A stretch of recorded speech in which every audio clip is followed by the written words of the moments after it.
Undang-Undang Dasar 1945 merupakan hukum dasar yang menjadi dasar dari segala peraturan perundang-undangan.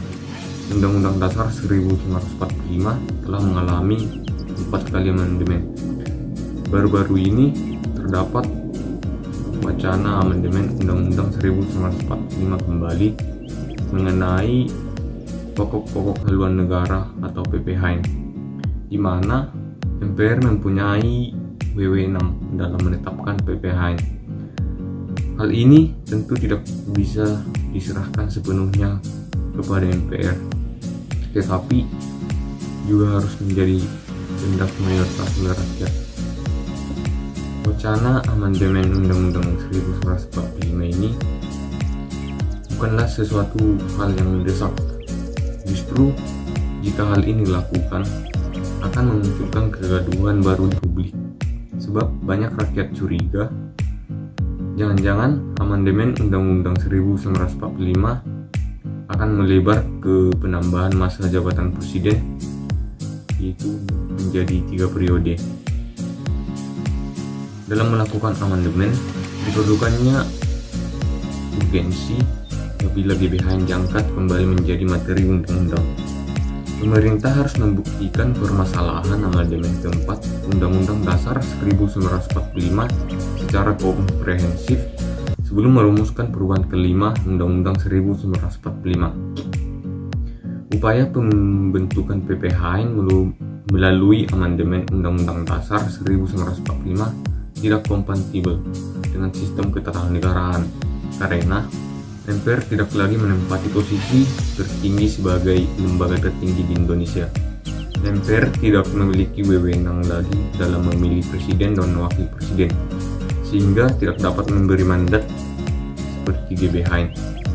Selain itu, dengan dilakukannya perubahan amandemen Undang-Undang Dasar 1945 tidak akan menyelesaikan persoalan negara, khususnya dalam pembangunan nasional yang terarah dan komprehensif dari pusat, gubernur, wali kota, dan bupati. Padahal mengamandemen konstitusi merupakan tindakan yang penting guna memastikan Undang-Undang Dasar 1945 dapat mengakomodasikan kepentingan-kepentingan masyarakat yang seiring dengan perkembangan zaman.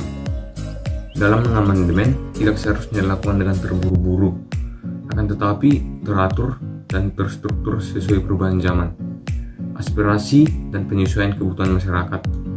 Rencana amandemen konstitusi harus terlebih dahulu melalui pertimbangan masukan publik, seperti melakukan sosialisasi untuk memastikan tidak ada isu-isu miring yang berkembang di tengah masyarakat, apalagi isu yang dapat memicu ketidakstabilan politik.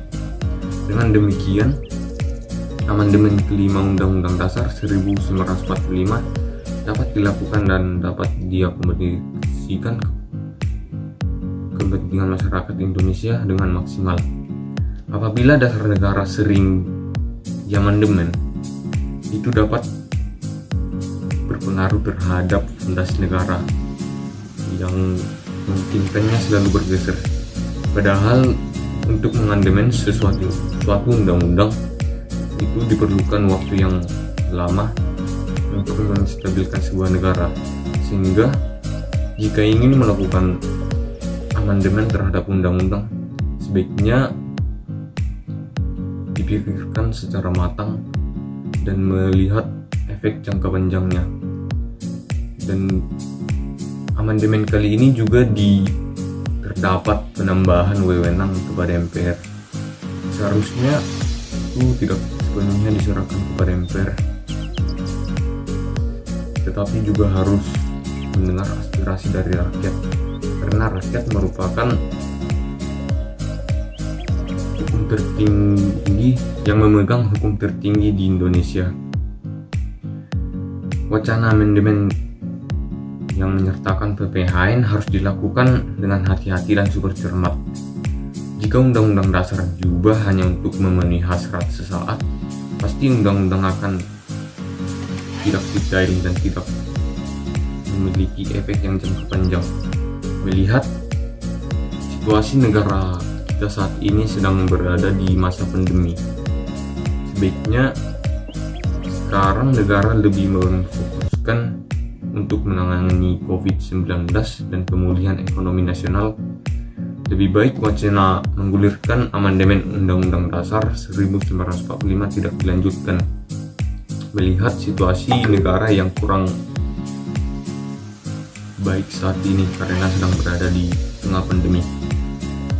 Apabila wacana amandemen terbatas ini sekarang ini juga tidak mendapatkan dukungan dari mayoritas fraksi-fraksi di DPR.